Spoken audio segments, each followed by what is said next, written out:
Thoroughness consists in doing little things as though they were the greatest things in the world. That the little things of life are of primary importance is a truth not generally understood, and the thought that little things can be neglected, thrown aside, or slurred over is at the root of that lack of thoroughness which is so common and which results in imperfect work and unhappy lives.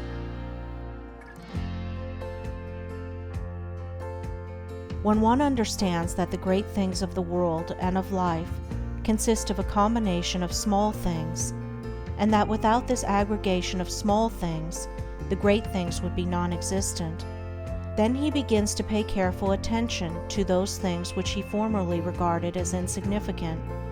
He thus acquires the quality of thoroughness and becomes a man of usefulness and influence, for the possession or non-possession of this one quality may mean all the difference between a life of peace and power and one of misery and weakness. Every employer of labor knows how comparatively rare this quality is, how difficult it is to find men and women who will put thought and energy into their work and do it completely and satisfactorily. Bad workmanship abounds. Skill and excellence are acquired by few. Thoughtlessness, carelessness, and laziness are such common vices that it should cease to appear strange that in spite of social reform, the ranks of the unemployed should continue to swell, for those who scamp their work today will another day, in the hour of deep necessity, look and ask for work in vain.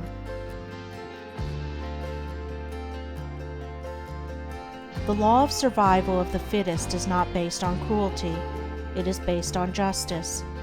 It is one aspect of that divine equity which everywhere prevails. Vice is beaten with many stripes. If it were not so, how could virtue be developed? The thoughtless and lazy cannot take precedence of, or stand equally with, the thoughtful and industrious.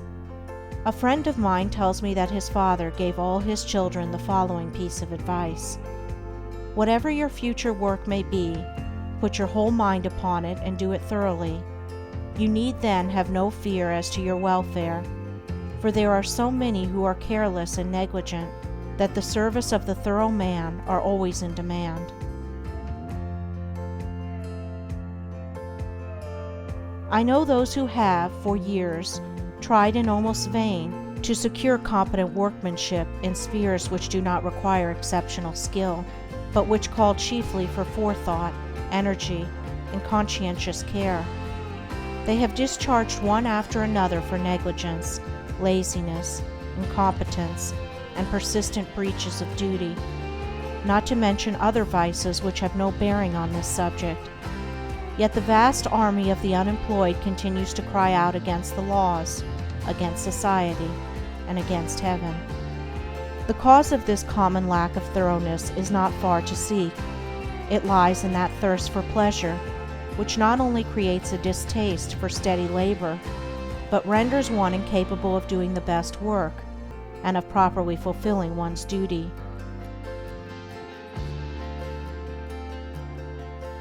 A short time ago, a case came under my observation, one of many such, of a poor woman who was given, at her earnest appeal, a responsible and lucrative position.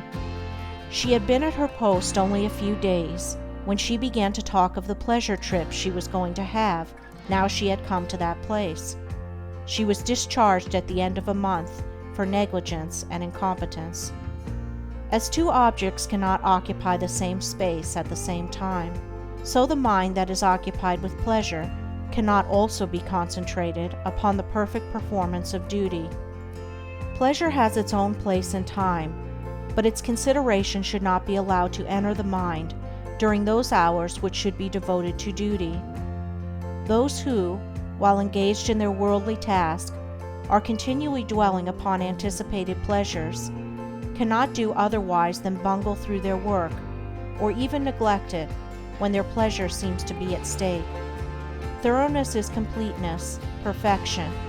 It means doing a thing so well that there is nothing left to be desired.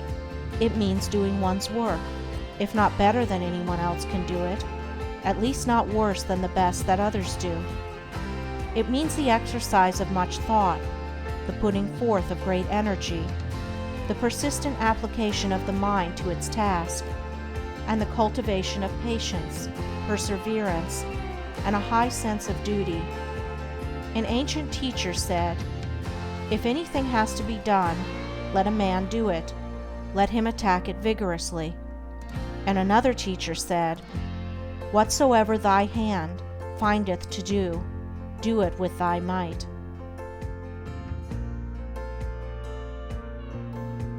He who lacks thoroughness in his worldly duties will also lack the same quality in spiritual things. He will not improve his character. He will be weak and half-hearted in his religion, and will not accomplish any good and useful end. The man who keeps one eye on worldly pleasure and the other on religion, and who thinks he can have the advantage of both conditions, will not be thorough either in his pleasure-seeking or his religion, but will make a sorry business of both. It is better to be a whole-souled worldling than a half-hearted religionist. Better to give the entire mind to a lower thing than half of it to a higher.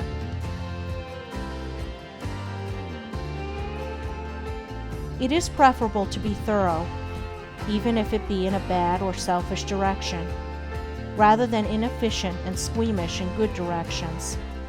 For thoroughness leads more rapidly to the development of character and the acquisition of wisdom.